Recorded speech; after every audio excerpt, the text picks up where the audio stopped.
maingay naman ako eh. Hanggang sa natapos ang toko rito, wala ako sa camera eh. Siguro natutulog yung natin no, camera girl. Okay, magandang hapon po sa lahat. Sabi nga kanina sa mensahe, natutuwa siya at nagagalat siya sa ating mga ginagawa. Sa kabila na mainit sa labas, ay patuloy pa rin tayong pumupunta sa mga gawain niya. Dahil hindi ito gawain ni brother, ni mami, kundi ito'y gawain ng ating Panginoon. At tayo, na nasisiganap, ginagawa lamang natin ang ating tungkulin. Dahil kung tungkulin ni Sister Melet po, sabi ko nga, parang ayoko lumabas dahil sobrang init. Pero sabihin natin, ganyan talaga. The show must go on. Dahil ito'y gawain ni Ama, kailangan gampanan ng kanyang mga alagad. Amen? Palampakan po natin ang ating buhay na Panginoon. Praise Yahweh! Praise! At magandang hapon sa lahat. Meron tayo ngayong bagong dating. Pero sabi nga ni brother, matagal na natin sister yan, lumang sister.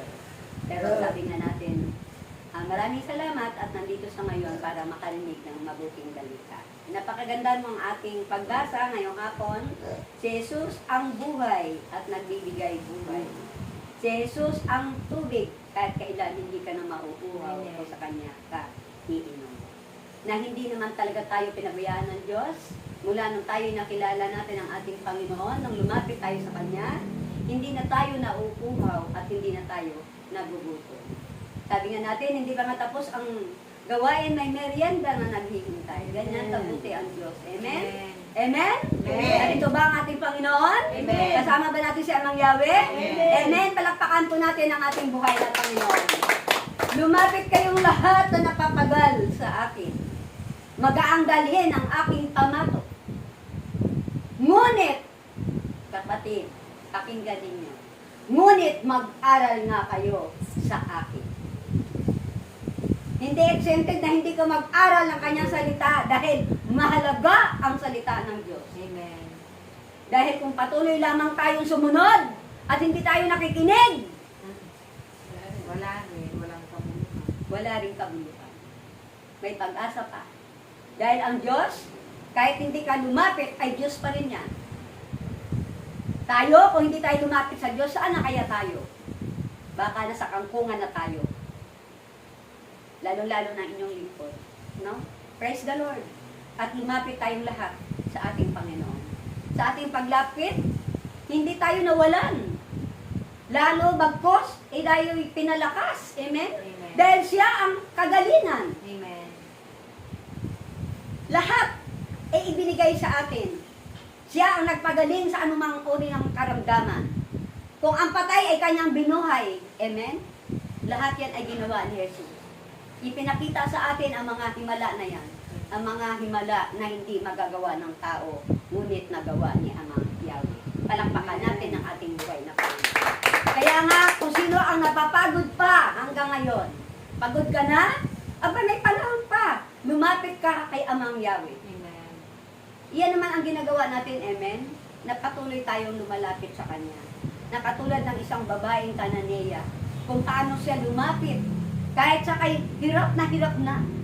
Nakita ko sa Facebook kung paano siya lumapit. Napakaraming tao ng mga oras na yun.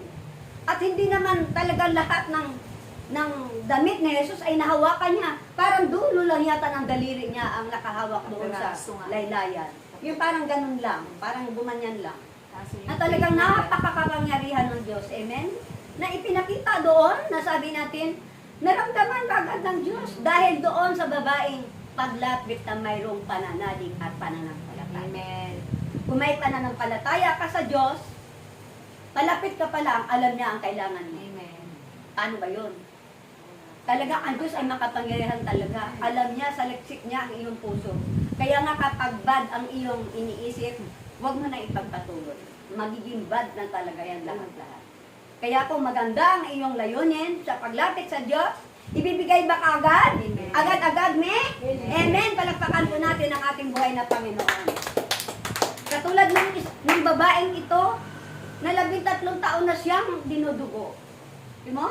Ang tagal-tagal. Sabi nga natin, ang dami na niyang nilapitan. Ang dami ng doktor na lapitan, mga kalbularyo, kung ano-ano na ang kanyang nilapitan. Ngunit di katiting ay hindi man lang siya nakaramdam ng kaginhawaan. Bagkus lumala pa ang kanyang karamdaman. Nasabi natin, ang hirap kaya mga panahon noon. Mabuti sana kung mayroong diapers noon. Wala. Amen? Nasabi natin talagang natuyo na ang babae ito, pero patuloy pa rin siyang dinudugo. Kaya nga nung paglapit niya kay Jesus, noon din automatic siya'y nakaramdam, nakadama ng kagalingan. Palakpakan natin ang ating buhay na Panginoon. Lumapit ka lang na walang pag-aalinlangan. Lumapit ka lang na mayroon kang faith sa Kanya. Gaano man kabigat ang mga problema mo, lulutasin ka agad ng ating Panginoon. Sabi nga natin, tayo'y binigyan na rin ng kapangyarihan ng Diyos. Amen? Paano ibinigay ni Amang Yahweh ang lahat ng kapangyarihan sa ating Panginoon? Tayo rin tagasunod na mayroong pananalig sa Kanya. Binigay nga sa atin ang kapangyarihan ito. Makakatayo ka ba rito sa gitna kung wala kang kapangyarihan mula sa Diyos? Na talagang sa totoo lang, sabi natin, bilang kami na naglilingkod, no? Bilang nagpapahayag, talagang sa umpisa talagang nararamdaman pa rin namin yung pagkakaba. Pero sabi natin, kapag nasa gitna ka na, bahala ka na, Ama. Lahat naman yan ibinigay ko na sa iyo. Lahat ng aking ginagawa ay para sa iyo. Kaya nga, pagka tumatayo na ako sa gitna, katulad ngayon, alam kong gagawa ng himala ang Diyos sa buhay natin. Hindi lamang sa aking mga papapahayag, kundi gagawa mismo si Kristo sa ating lahat, sa mga oras na ito. Kung ikaw ay nananalig, nananampalataya, tsak yun! Ano man ang kahilingan mo, ikaw lang ang nakakaalam. Humingi ka na! Ibibigay ba, me? Amen! Amen! Palakpakan natin ang ating buhay na Panginoon. Lahat yan! Sabi nga natin, sabi nga, ano pa ba ang gusto natin? Ano ang sabi ni Jesus? Ako nga ito eh! Ako nga ito! Ako yung pagkain na hindi magugutom at kailan. Ako nga ito, ako nga ang tubig.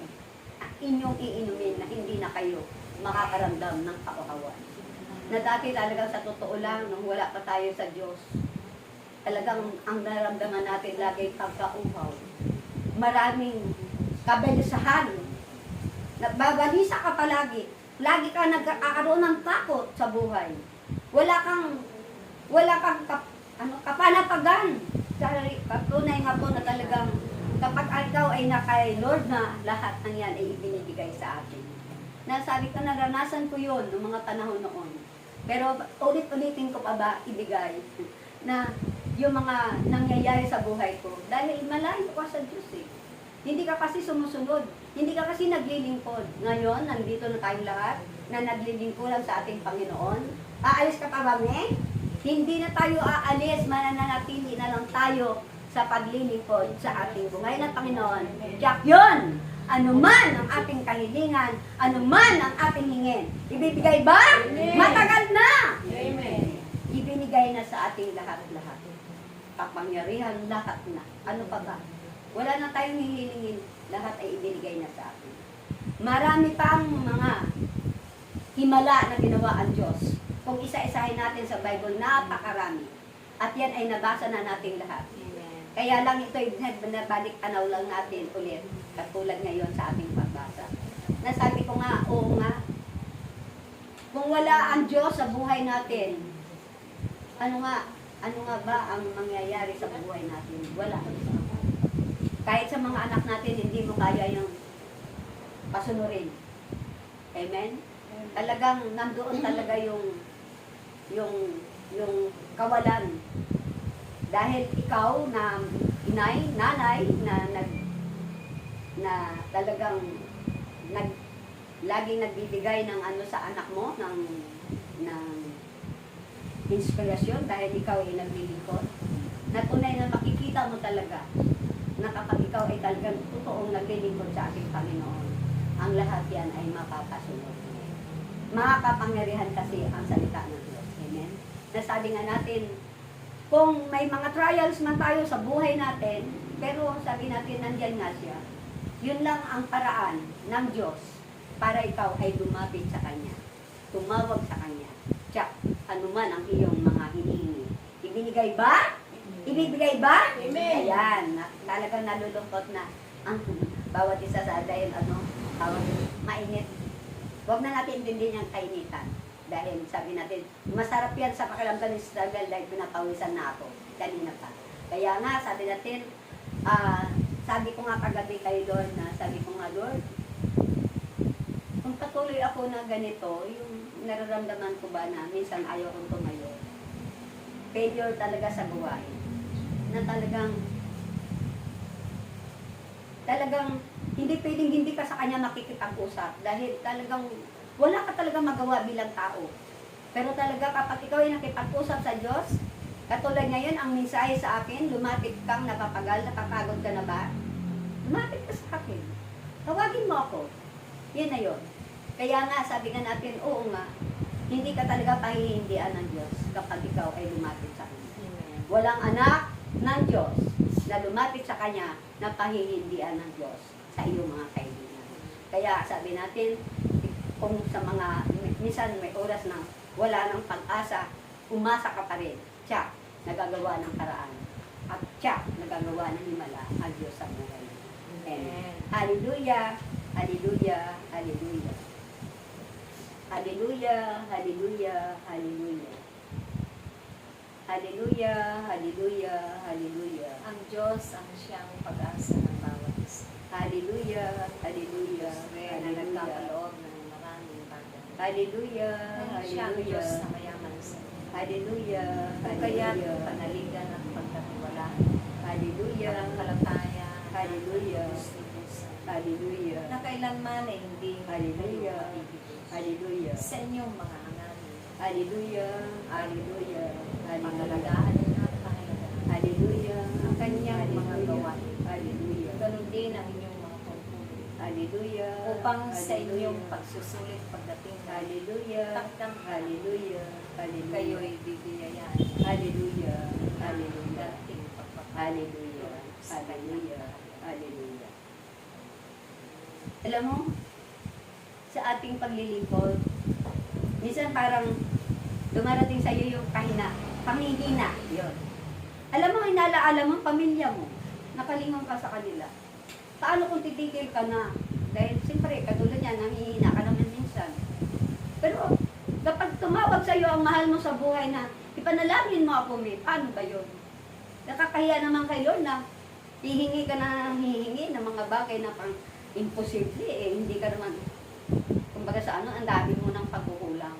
Alam ng Diyos, kahit na nagkukulang ka sa Kanya, kung patuloy ka sa Kanya tumatawag, lalong pagtitibayan ng Diyos ang iyong pananalig. Amen. Dahil wala ka naman talaga inaasahan. Sa Kanya ka lang umaasa, wala nang iba eh. Nasabi natin, sigundin yun sa mga gawa natin.